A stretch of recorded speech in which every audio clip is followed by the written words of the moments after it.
ritual-ritual semacam ini mengundang jin. Kenapa? Ya karena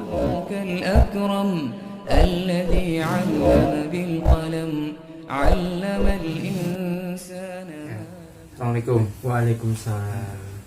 Ini kita jenengan kan tadi sudah melakukan proses ruqyah syariah. Nah, ini biar menjadi pelajaran bagi teman-teman untuk meninggalkan dunia-dunia persilatan yang berbau-bau seperti itu. Nah, ini kita mau tanya, jenengan dulu itu pernah melakukan ritual apa sehingga jenengan itu di badannya itu ada jinnya? Silakan. Nggak jenengan Jepang? Ya ritualnya gitulah. Ya pencak silat. Ya ikut ilmu itulah. Gitu. Pernapasan pernah dulu ikut pernapasan. Pernapasan juga. Pernapasan apa? Pernapasan simpan perut atau simpan dada? Ya, saya sudah lupa. Lupa. Pokoknya ya ilmu gitulah.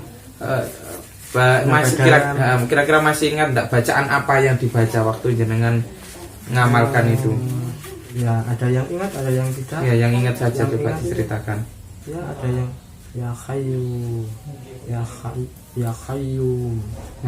Itu dibaca berapa kali? Ya, dibaca terus sampai 7 kali gitu. 7 kali. Ya. Pernah puasa mutih, Pak ya? Ya, puasa mutih ya. Puasa mutih. Ya. Berapa hari, Pak? 7 hari. 7 hari. Itu dimulai hari apa? Saya lupa. Lupa ya. Saya itu kata guru saya itu saya dikatakan gagal karena saya ngantuk. Oh. Iya. Kalau ngantuk itu gagal gitu. Terus tadi jenengan gerak tangan gini-gini itu bisa pukulan jarak jauh apa gimana?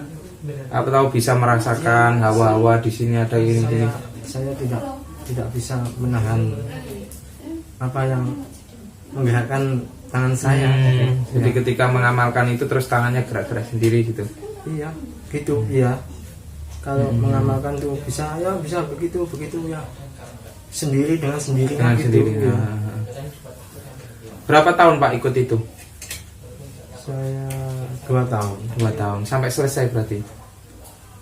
Tapi ya nggak dikatakan selesai ya nggak selesai ya sambil bekerja. Oh gitu ya. Gitu. Ya.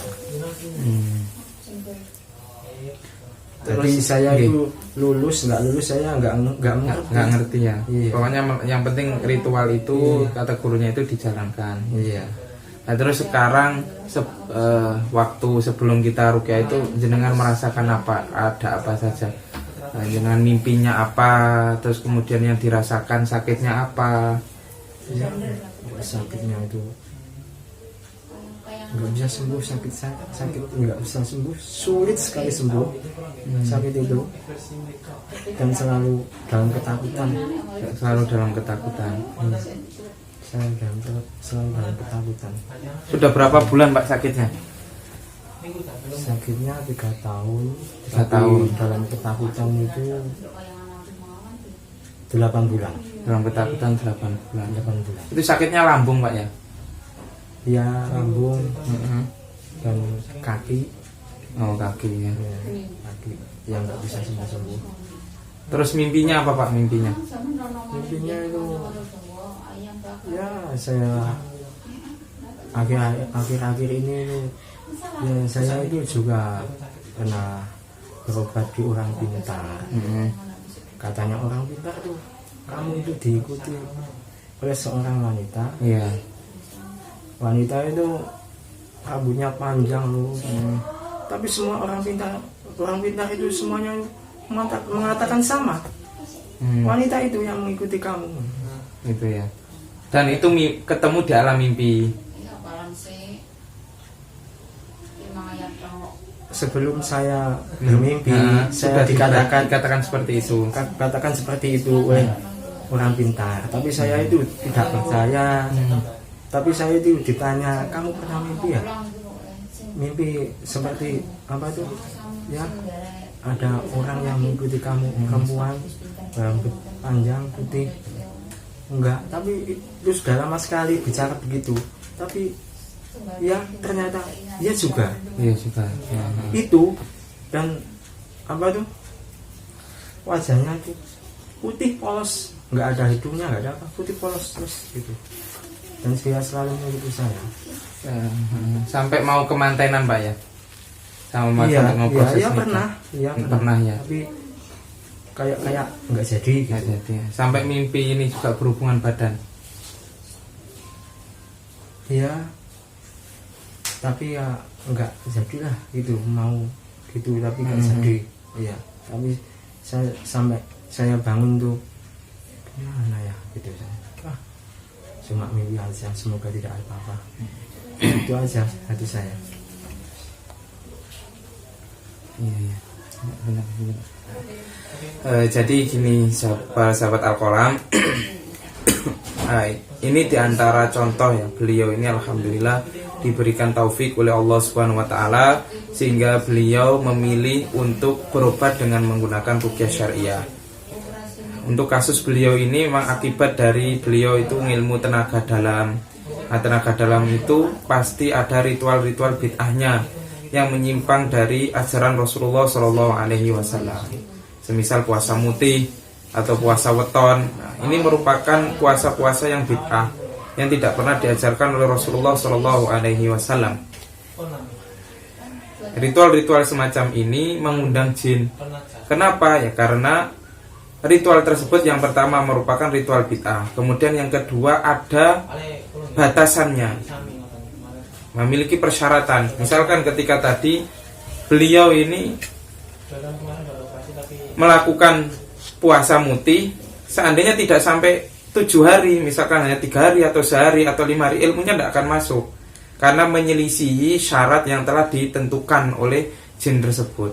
Nah, akibat jin itu mengikuti beliau karena beliau mengikuti apa yang dimaukan oleh jin. Jadi kalau kita lihat berdasarkan diagnosa kita, kemudian berdasarkan tadi prosesi ruqyah, beliau ini memang ada indikasi yang pertama karena akibat dari ilmu yang bid'ah tadi, kemudian pernah juga berobat ke orang pintar, kemudian dikasih minum. Nah, kalau untuk kasus tenaga dalam itu biasanya kalau di ruqyah, yang di ruqyah itu biasanya muter, dia muter. Seperti tadi Bapak tadi muter Pak ya? Iya. Maksudnya tadi kan muter. Iya. Jadi muter kayak ini apa namanya, kayak apa, kipas lah. Ini tanda orang yang pernah ilmu tenaga dalam. Untuk tenaga dalam yang kata Bapak ini tenaga dalamnya untuk perlindungan. Itu biasanya jinnya itu nyempil di area tulang ruas ini. Tulang ruas. Nah, kemudian tadi beliau bilang katanya ada riwayat sakit lambung. Itu kemungkinan besar akibat ada kasus sihir masyrub. Sihir masyrub itu maksudnya ada, beliau ini pernah datang ke orang pintar, dikasih minum. Nah, minuman itulah dikasih asma-asma atau diruqyah dengan bacaan-bacaan yang mengandung kesyirikan atau kebid'ahan sehingga mengganggu area lambung beliau. Kemudian tadi beliau juga katanya mimpi melihat wanita, kemudian mimpi sampai mau kemantenan, dan kemudian mimpi sampai mau bersetubuh juga. Ini tanda diantara orang tersebut dicintai oleh jin. Nah, tadi ketika kita ruqyah, ya hampir ada beberapa jinnya.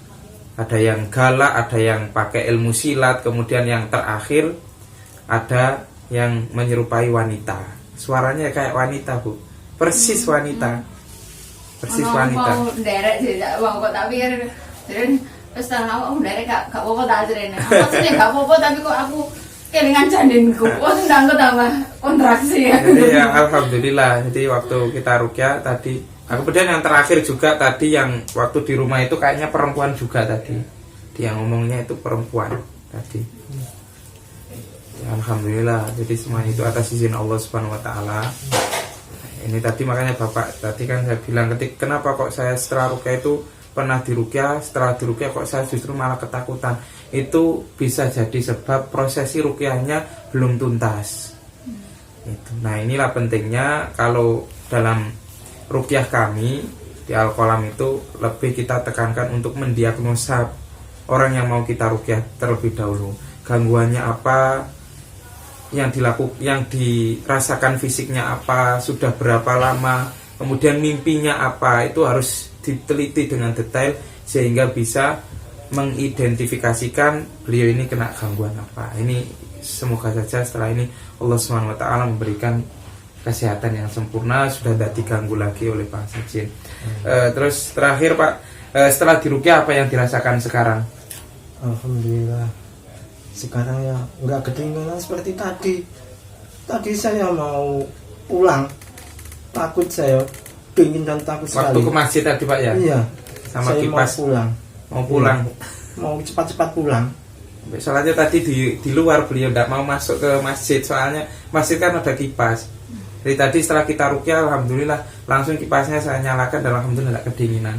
Terus apalagi Pak yang dirasakan, bagaimana rasa badannya, terus perutnya bagaimana, apakah masih sakit atau gimana? Alhamdulillah sekarang alhamdulillah tidak nyaman sekali. Sekarang, Nyaman ya, iya. alhamdulillah. Alhamdulillah ya alamin. Alhamdulillah, ini semuanya atas berkat pertolongan dari Allah Subhanahu wa taala. Kita semua sebagai manusia hanya menjalankan syariat Allah, kita hanya sebagai wasilah, yang menyembuhkan semuanya itu Allah Subhanahu wa taala. Allah Subhanahu wa taala berfirman, "Wa idza maritu fa huwa yashfin." Apabila aku sakit, maka Allah lah yang menyembuhkan.